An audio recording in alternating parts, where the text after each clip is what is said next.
Ladies and gentlemen, dear colleagues, I kindly ask you to prepare for our today's work.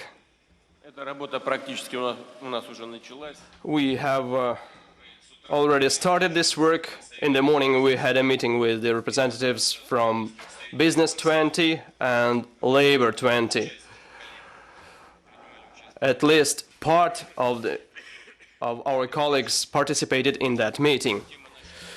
The topic of our today's session is the investments in economic growth and job creation. Yesterday we had a fruitful discussion where we focused on the issues of global economy and sustainable development. Today we will be talking about the investments in economic growth and job creation. As I have already mentioned, this topic is the central one in this year G20's agenda. We pay particular attention to it because only through development can we avoid the relapses of the crisis and secure long-term sustainability of the global economy. And we can do that only through development.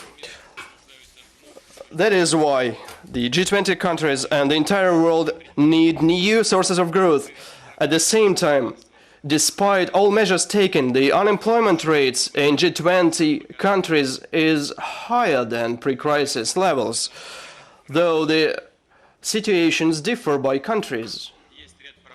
There are issues which are very acute and which are typical for the most G20 members.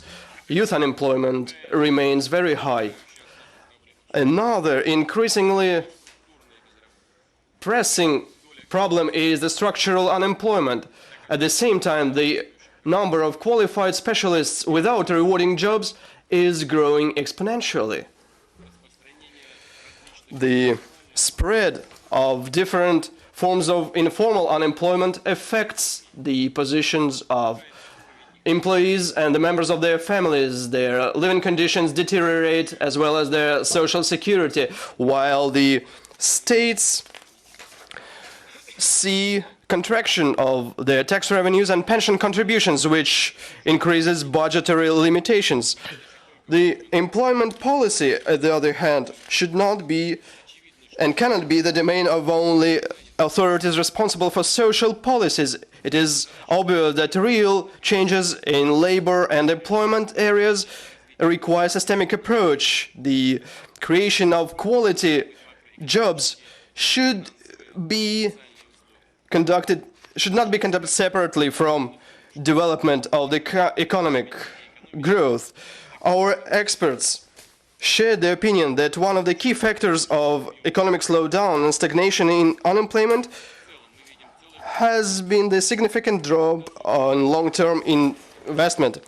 Overall, we can see the entire set of problems: fragmentations of the European Union banking system, contraction of fiscal space, decrease of lending capacity of development banks, tightening of financial regulations. That is why Russia suggested to aim at our efforts at finding new sources for financing for investment. We are grateful for G20 colleagues, for international organizations, for their broad support in promoting this topic, including by comprehensive analysis of key factors affecting the mobilization of domestic resources, enabling long-term financing. Let me dwell upon the following issues. International organizations with the World Bank drafted a summary report which analyzed the main reasons for reducing investment financing for investment. They also studied the factors, the obstacles to improvement of investment climate. Second, a special study group on financing for investment has been established, and it has already collected information on experience and national practices for incentivizing long-term investments, and a program to conduct studies and prepare recommendations for improving investment climate and incentivizing investment flows has been developed. The G20 experts, together with OECD, developed high-level principles of long-term investment financing by institutional investors. It is of principal importance to us to incentivize such investors, which are represented by insurers and pension funds. They put much effort in investing in our countries, and we should support their works because their activities are aimed at long term, while the resources at their disposal amount to around $90 trillion as of 2012. The G20 plan on developing local currency bond markets has been developed, as well as recommendations on diagnostics, the local currency bond market. Local currency bonds is an important source of financing for long-term domestic investments, first of all in infrastructure. In this regard, we support the institutional and regulatory reforms aimed at creating appropriate conditions for developing such markets. Importantly, the Financial Stability Board should regularly monitor the impact of financial regulatory reforms on the access to long-term financing for investments. We have to consistently move forward in these areas.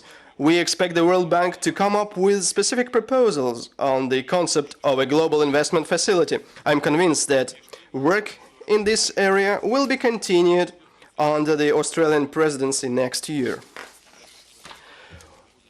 Let me also focus on another important topic. Energy issues has been traditionally high on G20 agenda, as well as situation in commodity markets, green growth and climate changes. The reasons are obvious. Economic growth and living standards of the people directly depend on reliable and affordable energy sources and on environmental well-being.